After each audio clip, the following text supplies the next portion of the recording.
I just have to ask this question from every surfer out there, especially those in Australia that surf in cold water. Here's what happens when you're surfing in cold water. You're wearing a 4-3 wetsuit. Sometimes, Alexey, you will do a wee in your wetsuit, sorry to say, and it warms you for a short period of time. By any chance, when you dove 80 meters down or 180, did you go, you know what, I need to warm myself up? I drank all this warm water so I would wee in my wetsuit? Yes, no? You don't want to do that. Like sometimes you might do that. It's not a crime. You just have to wash your wetsuit after that. Yes, of So course, it's not. of course. Yeah, you don't want to do this every time. It's not something that happens every training, and usually just as well easy to undo the wetsuit. Like I think in freediving we just stay in the water. You can Yeah, but at swim. minus 2 degrees, you can't do that in -2. In -2, no, but because the session is so short, it's like 30 minutes, 40 minutes session, you just can wait until you're undressed Oh, as okay. well. So it's not a So strategy under the it's ice. not a It's like, strategy. it's not, okay. No, no, Just, no, no, no. just It can checking. happen sometime, but it's not necessary. Just checking. All right, mate. Sorry, back to the real free diving. How many free divers are on the circuit? And I understand that you're a professional free diver. This is how you make your living and provide for yourself and those around you. And you're an entrepreneur as well. But on this circuit of free divers, how many competitions is there annually? And how many of the athletes are professional? I think currently there's a competition, depth competition, and pool competition, which happens every week. Hmm. There's much more pool competition because it's easier to organize than depth. But it's hundreds of competitions throughout the year, like local one, national one, and there's probably like 10 to 15 big international competitions. But that I don't attend all of them, but it's quite a lot of like competition that attract athletes from many countries, like that maybe like 10, 20, 30 countries will send their athletes, and we get more and more of those. And a lot of amateurs. I think professionals, there is not many professionals yet.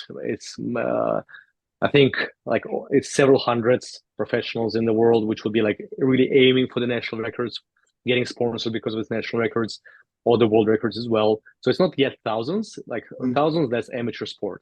And there's like millions of amateur, like freedivers who would freedive for fun and just enjoy exploration or like meditation underwater. But professional freedivers will be hundreds, I would say. Who's your, is there a greatest competitor, or who's your 2 or 3 greatest competitors? You that push you to get to 137, for example. Who are the guys that are pushing you the most?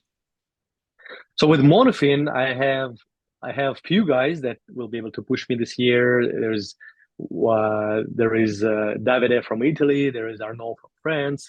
They would push me in monofin and in bifins in those two disciplines. I have with monofin with no fins breaststroke.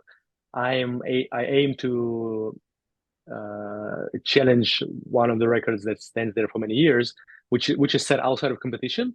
So I did world record with no fins, 100 meters last year in the competition, but there is another record which is set outside of the competition, 102 meters, by William Trubridge, and he's from New Zealand, and Oh, that's another record. So it's in each discipline there are some competitors. There are some guys from Europe, some guys from like around the world, and New Zealand have really strong athletes.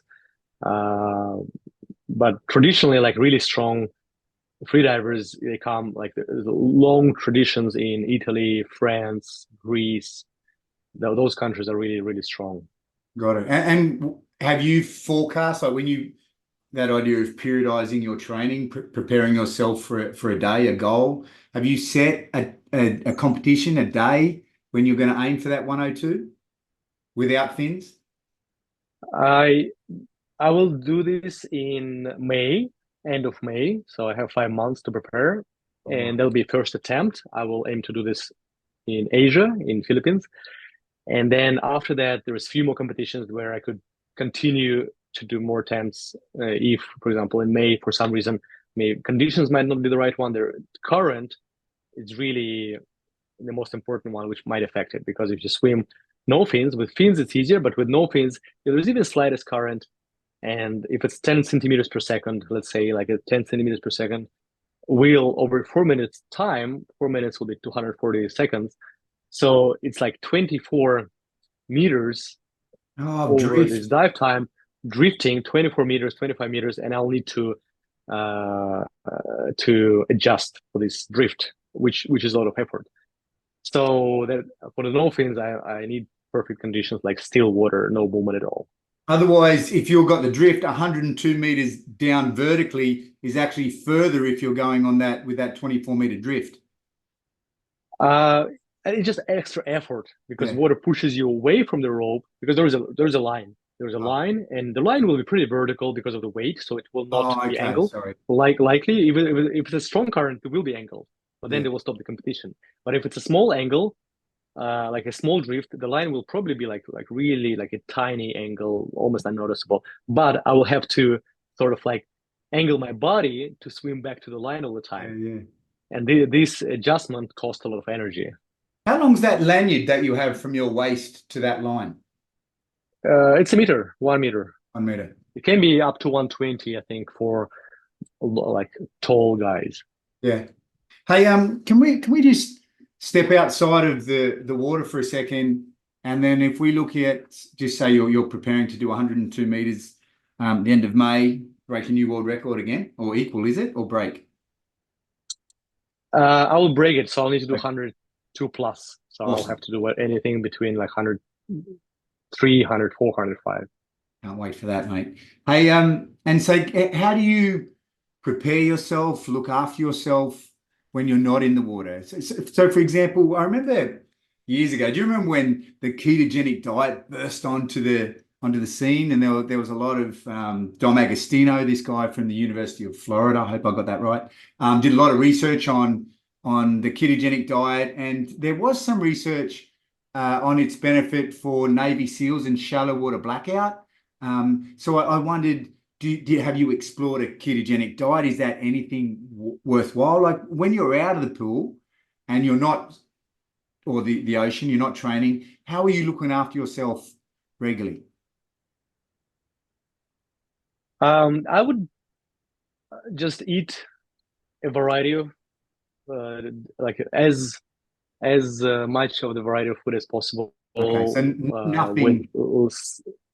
I would not follow any strict diets like keto diet or low carbs diet. No, I would have normal uh, balance between carbs, like a lot of carbs, Yeah. not too much. Like I will try to reduce sugars. So general healthy diet, like sports diet, let's say traditional sports diet approach with enough carbs because we need this energy to dive. Like being very low on carbs makes it just harder to uh, to be able to swim in a hypoxic Yeah. state, and we need these glycogen reserves to be able to like use less energy, and like glycogen reserves are important. So there is a bit of And no one's doing the carbs. ketogenic diet. No one's doing that. I A have no few idea. I just thought of that. Mhm. A few people would try that. It's very few people. I would say Right. like 1%, maybe like less than 1% of athletes would try that. In general, we will need carbs, salads, all their Yeah, fibers, quite right. all their like vitamins. And being fancy with diet didn't prove like to give any benefits. Like maybe there was some survival, like this survival bias when somebody excels in something and they have certain diet and they promote this diet, and then like sort of people led into this like a bit of uh, uh, they're sort of misinformed, right? There's someone successful say like I did that, that's why it works, and try that.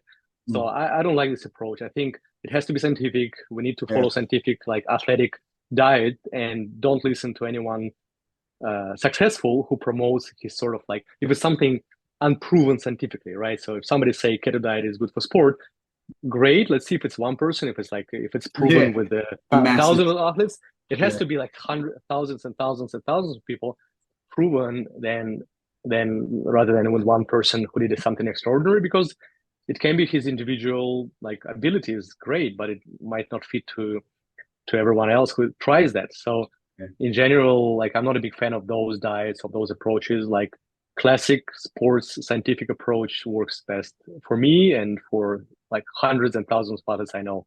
Got it. And as far as the training outside of the water, have you ever seen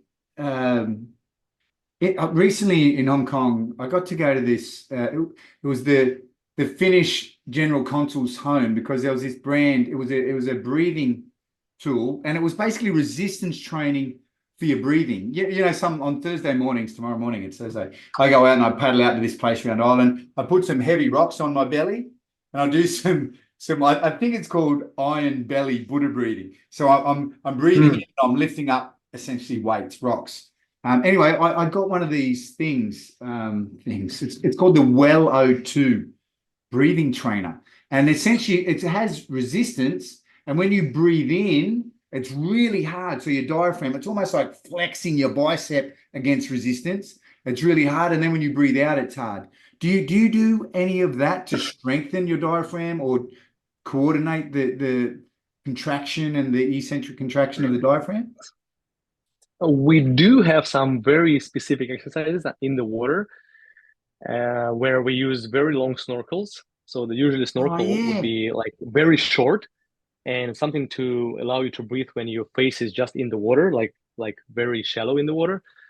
But you could elongate the snorkel and you can breathe being submerged at 50 centimeters of depth, at 60 centimeters of depth, like 70, 80, 90, 100. Wow. And that trains your muscles, breathing muscles, to exhale and to inhale like crazy. And that's very intense exercises. That's something we do.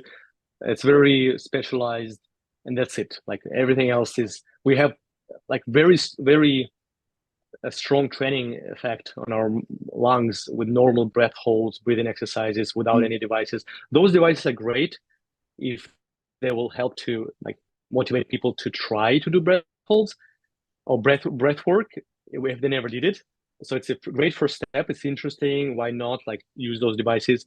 But then if you start already practice breath holds and you do longer breath holds, you do breathing exercises, those breathing exercises will challenge your breathing muscles, like not less, if like probably more so than these devices. So like there is no need. Nobody uses them in freediving.